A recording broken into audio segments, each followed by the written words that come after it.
Mia dragged herself through the front door, balancing her laptop bag, grocery tote, and her 5-year-old son's backpack like a circus performer. Her small apartment smelled faintly of burnt toast and detergent, reminders of a day spent trying to keep life from unraveling. She sighed, dropping the bags onto the kitchen counter with a clatter that made her son jump. "Mom, can I have a snack?" her son asked, his small voice breaking through the fog of her exhaustion. Mia forced a smile, trying to push down the stress pressing on her chest. "Sure, just a minute, baby," she said, reaching for a granola bar. Her mind, however, was elsewhere. She had spent the entire day juggling conference calls, emails, and her boss's impossible demands. Alexander Carter, the man who owned half the city's skyline and seemed to have no weaknesses, had sent an urgent email just before lunch asking her to rework a project proposal that had already taken her 2 late nights. She had laughed nervously at his perfectionism, then quickly returned to her spreadsheet with trembling fingers. By the time she had logged off, her brain felt like mush. Mia sank onto the couch, her son climbing onto her lap with a sticky hand clinging to her shirt. She picked up her phone, hoping for a brief distraction before tackling the laundry mountain that awaited. Her thumb scrolled absent-mindedly through her messages until she landed on a silly meme she'd meant to send to her best friend, a picture of a cat wearing glasses, with the caption, "When your boss expects miracles before lunch." With a laugh that was more stress relief than amusement, she typed a flirty little comment to go with it, "Just a wink, just a joke." She hit send, expecting her friend's instant response. But instead, a sinking feeling hit her stomach. She glanced at the recipient. Her eyes widened in horror. "Oh no," she whispered. She had sent it to Alexander. Her hands shook as she stared at the screen. The little blue checkmarks confirmed it had been delivered. She imagined every possible reaction. Firing, lecturing, or worse, awkward silence. Her son looked at her, sensing her tension. "Mom, what's wrong?" "Nothing, sweetie," she said, forcing a smile she didn't feel. But inside, panic roared. She tried to think fast, but every plan for damage control sounded worse than doing nothing. Then her phone buzzed again, and a notification made her heart skip. "Location, at your door." Mia froze, every instinct screaming at her. She looked at her son, then back at the phone. Her joke had just turned her ordinary evening into something entirely unpredictable. Mia's heart thumped in her chest as the doorbell rang again, insistent and impossibly loud in the quiet apartment.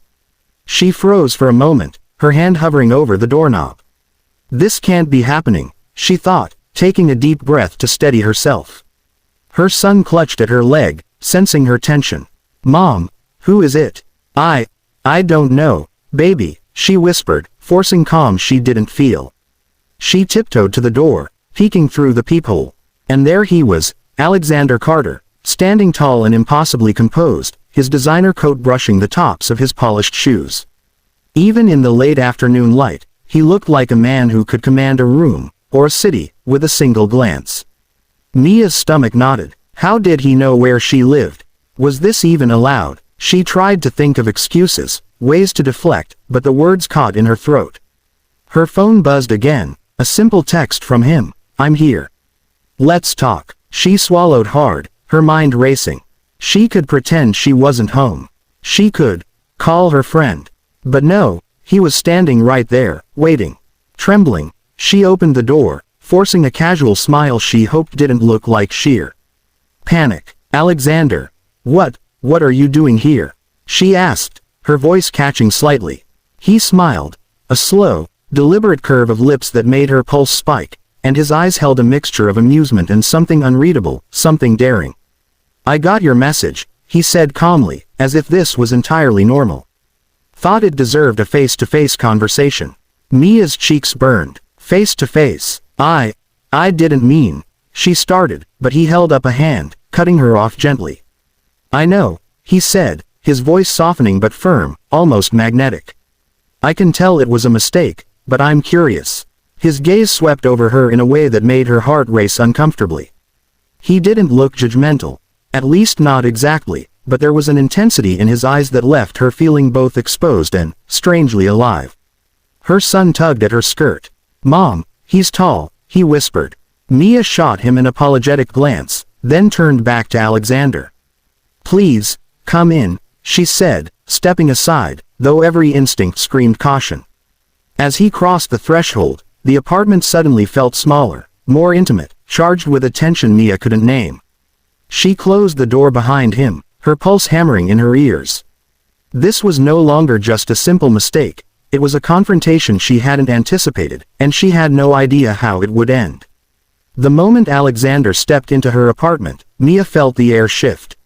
The familiar scent of her home, laundry detergent, warm bread, and a hint of vanilla from a candle, mixed strangely with the unmistakable, crisp scent of him, leather, cedarwood, and something indefinably commanding. Her palms itched, and she fumbled with the edge of the sofa cushion, trying to find something, anything, to occupy her nerves. "Would you like some tea?" she asked, her voice trembling slightly.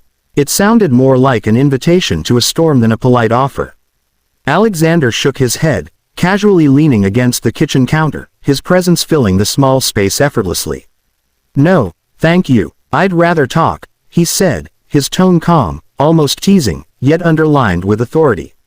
Mia blinked, caught off guard. She had expected anger, or at least awkward silence, but not this, deliberate curiosity that seemed to pierce through her very thoughts. She sank onto the sofa, her son nestling beside her, sensing the tension. Alexander's gaze shifted to the little boy, and for a moment, Mia felt a pang of vulnerability. "He's full of energy," she murmured, brushing a stray lock of hair from his forehead. "I can see that," Alexander replied, his eyes softening just slightly. "Reminds me a little of someone I know," he added, almost under his breath, leaving Mia blinking, unsure if he meant her or himself. Mia's stomach twisted. Every instinct told her to retreat, to apologize profusely, to make him leave, but a part of her was inexplicably drawn to his calm, unnerving confidence. Look, about the message," she began, her words tumbling out in a rush. "It was a mistake. I didn't." He raised a hand, silencing her again. "Mia, relax," he said gently. "I'm not here to make things awkward. I'm here because I want to see the person behind the emails, the reports, the perfection you send me every day. You're more interesting than your spreadsheets suggest." Her cheeks flamed hot. She wanted to laugh, to deny it, to hide, but she couldn't. Something in the way he said it made her heart skip. She had spent so long surviving, juggling responsibilities, keeping herself guarded. It had never occurred to her that someone like Alexander could see beyond all of that. I'm not usually like this," she confessed, her voice trembling. I'm just trying to manage everything." He nodded, his gaze never leaving hers. "I can see that, and that's what makes this interesting." There was a pause, a charged silence, as if the world outside had disappeared.